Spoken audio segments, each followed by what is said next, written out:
This is a picture of him accepting a certificate of membership in the Masonic Lodge being presented by 3 worldwide leaders of the Masonic movement. This picture was on the cover of the April 1988 New Age magazine a Masonic magazine called The New Age. This is the copy of President Reagan's acceptance letter, also published in the April 1988 New Age magazine. President Reagan used taxpayers' money to have this letter typed. This act of joining the Masons was a very mysterious action on his part. Why would President Reagan, who claims to be a Christian, join this anti-Christian order? Christian churches, including the Catholic Church, have condemned Freemasonry for over 200 years. No Christian should belong, especially a Christian president. Reagan could have known something about the opposition of certain Christian churches if he had read a few recent newspapers. In 1987, just 6 months before Reagan joined the Masons, this article was published in our local newspaper. It says that an Anglican panel says Freemasonry may be incompatible with the Church. The Anglican panel was a part of the Church of England that had been commissioned with the task of studying the Masonic Lodge. 1 month later, this article appeared in our local newspaper. It says Freemason rituals, blasphemous, Church of England Synod says. The Church of England had joined several other Christian churches in discovering some real problems with the Masonic Lodge. The Church of England was finding great fault with the Masonic order, saying that Christians shouldn't belong. Yet Reagan, supposedly a Christian, joined the Masons. Apparently he doesn't read the newspapers. But Ronald Reagan could have read a little history about the opposition to the Masonic order by the Catholic Church. This is what they said about the Masonic order. Pope Leo XIII, the Catholic Pope from 1878 to 1903, wrote Humanus Genus in 1902. He said this about the Masonic order: their ultimate purpose, namely the overthrow of that whole religious and political order of the world which the Christian teaching has produced, and the substitution of a new state of things in accordance with their ideas, of which the foundations and laws shall be drawn from mere naturalism. I looked up the word naturalism in my dictionary, and it is defined as the fundamental doctrine of the naturalists is that human nature and human reason ought in all things to be the mistress and guide. So here we see that Pope Leo declared that the Masons were out to create a state government based upon reason. As I have shown in the past on this lecture, this has been the goal of the conspiracy for centuries. It certainly seems that the Pope has figured it out. It is interesting to note what happened to this particular Pope.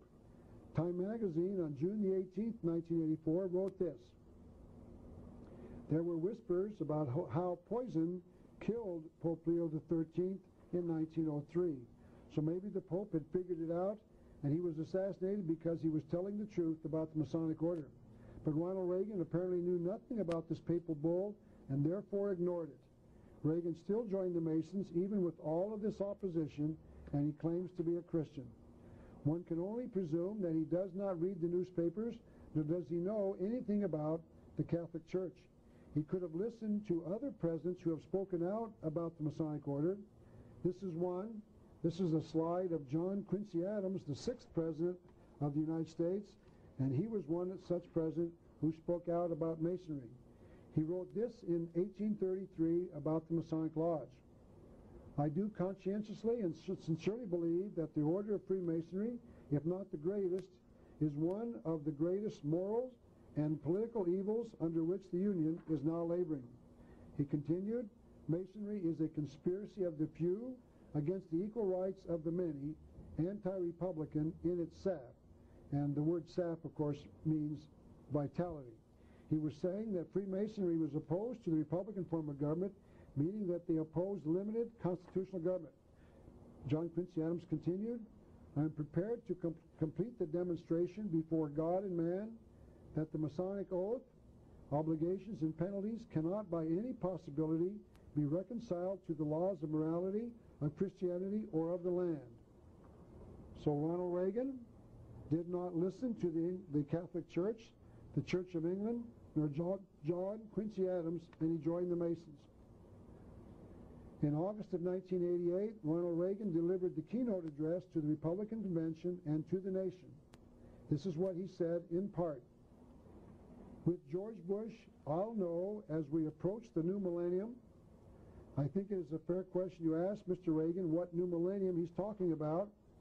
Is he talking about the next decade? No. That's a period of 10 years. Is he talking about the 21st century? No. That's a period of 100 years. So we can see, I believe, that Mr. Reagan was not talking, when he talked about the millennium, about 10 years or 100 years in the future. He was talking about a millennium, a 1,000-year period. Later on he said this in his speech, with George Bush, we'll have a nation confidently willing to take its leadership into the uncharted reaches of a new age. What is this new age that Mr. Reagan was talking about? Was he talking about the New World Order? And later he ended that speech with this thought, that's a new day, our sunlit new day. Why did he refer to the new day as being sunlit?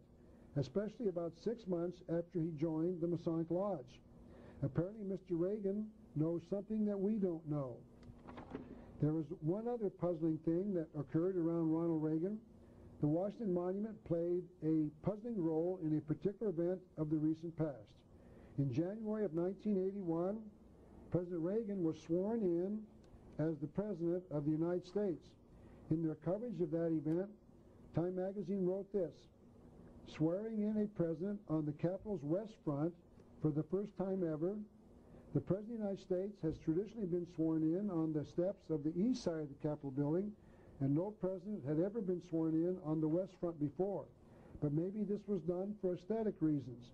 Maybe it would look better to the television audience if he was sworn in on the other side of the Capitol. Time magazine answered that question with this thought. The seldom used west front is crumbling, its rickety porticos held up by wooden posts. It is in need of structural repair.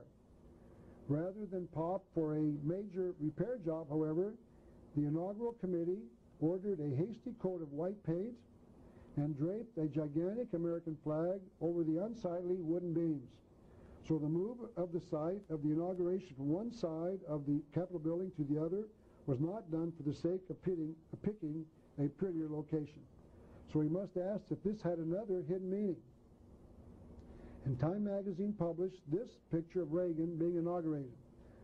You'll notice that the Washington Monument is at the top of the picture, and Ronald Reagan is at the bottom of the picture, shown by the green arrow. Now this is what Time magazine said under the picture shown in the yellow that I put there with my underliner.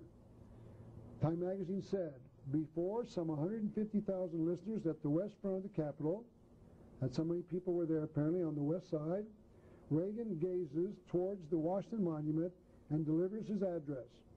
First of all, how did the photographer know which way Reagan was gazing when his back was facing the photographer?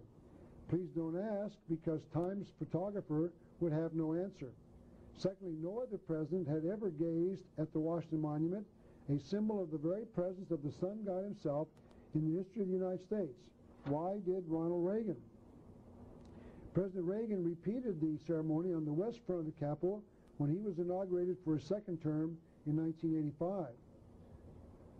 President George Bush was also sworn in on the west side in 1989. And President Bill Clinton was sworn in on this side as well in 1993. So the site was chosen for a particular reason, one that I still have not found an explanation for. My guess is that the sun rises in the east, and if you were inaugurated on the east side of the Capitol, you would face a rising sun. If you face the west, you would face a setting sun. If the rising sun is a sign of a beginning, the setting sun is a sign of a completion. I think it has something to do with an acknowledgement that Presidents Reagan, Bush, and Clinton have acknowledged that the New World Order has been started and that it is no longer a wish. They have acknowledged that it is in place and will be accomplished very soon. This is an almost identical photograph that appeared in the U.S. News and World Report coverage of the inauguration, showing Bill Clinton being inaugurated on the west front of the Capitol building and in front of the Washington Monument. That's Bill Clinton down in the center, a little bit off to the right, and the red carpet, and up above him, a little bit off to the left, is the Washington Monument. There is no caption saying that Clinton gazed at the Washington Monument while he gave the speech, but he certainly could have. Now going back to the 1988 Republican Convention, I would like to briefly examine the Thursday night coverage when George Bush accepted his nomination as Republican candidate for the presidency. He spoke to the American people on a night when a high percentage of the American people were watching the live coverage. George Bush talked about a brilliant diversity spread like stars, like 1,000 points of light in a broad and peaceful sky. He was allegedly talking about 1,000 volunteer organizations, but he did not tell us why he limited the number to just 1,000. There are probably hundreds of thousands of such organizations in America, and secondly, there are billions of stars in the universe, not 1,000. Is it possible that he was talking about 1,000 points, meaning years of light, from the light bearer? Is it possible he was talking about 1,000-year millennium of the light bearer Lucifer? I believe he is, but you'll have to decide for yourself. Those who don't believe me tell me that George Bush created an organization called the 1,000 Points of Light Foundation, where he praised a different volunteer periodically during his presidency. This is the newspaper article that discussed the fact that he had acknowledged the work of 1,020 volunteer organizations by December the 6th, 1992. But it is my opinion that he did not use the phrase to mean 1,000 volunteer organizations. It's about the light bearer Lucifer and his 1,000-year New World Order starting in the year 2000 A.D. But to show you that I am right, that George Bush connected his points of light to Luciferianism, let me show you that the phrase was used as early as 1957, about 22 years before he did, by Alice Bailey. This is once again her book entitled The Externalization of the Hierarchy. As I've been showing you throughout this lecture, Alice Bailey was a believer in Lucifer as the head of the hierarchy that she says control world events. On page 353 of her book, she tells her readers that you will be able to present a tiny focal point through which the spiritual forces can work. Through the agency of the many tiny points of light and will, much potency can be transmitted. So the phrase was not original when George Bush used it in 1989. Alice Bailey, a Luciferian, used it in 1957. But the phrase is even more significant.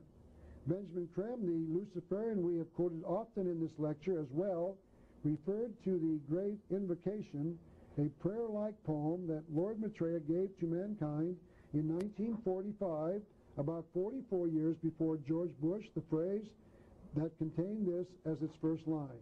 This is the invocation from Lord Maitreya. From the point of light within the mind of God, notice the L is capitalized, let light stream forth into the minds of men.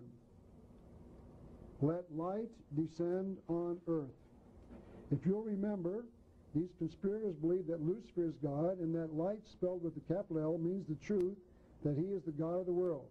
If you remember that, then George Bush's use of the phrase, 1,000 points of light, makes sense. I believe that George Bush knows. Here's another clue that I'm right. This is a picture of the 1989 Christmas tree in the nation's capital. The article said this: this tree is dedicated with 1,000 stars to signify his 1,000 points of light. So here we see 1,000 little lights being the 1,000 stars. And here's another puzzling incident I'd like to relate to you now. George Bush was inaugurated on January the 20th, 1989, on a Masonic Bible used during the inauguration of George Washington, a member of the Masons, just a little over 200 years before. As far as we can tell, George Bush is or was not a Mason, so it wouldn't seem to be appropriate for him to be inaugurated on a Masonic Bible, but he was. And this is another puzzling incident. This is George Bush throwing out the first baseball in Yankee Stadium in April of 1991. Mr. Bush is left-handed, and he wore a light windbreaker during the ceremony. Notice the number shown on his right arm. It is the number 33, the number of the degrees in the Scottish Rite of Freemasonry. Why did he just happen to have that number on his windbreaker? Why did he just happen to have the Masonic number on his right arm? He could have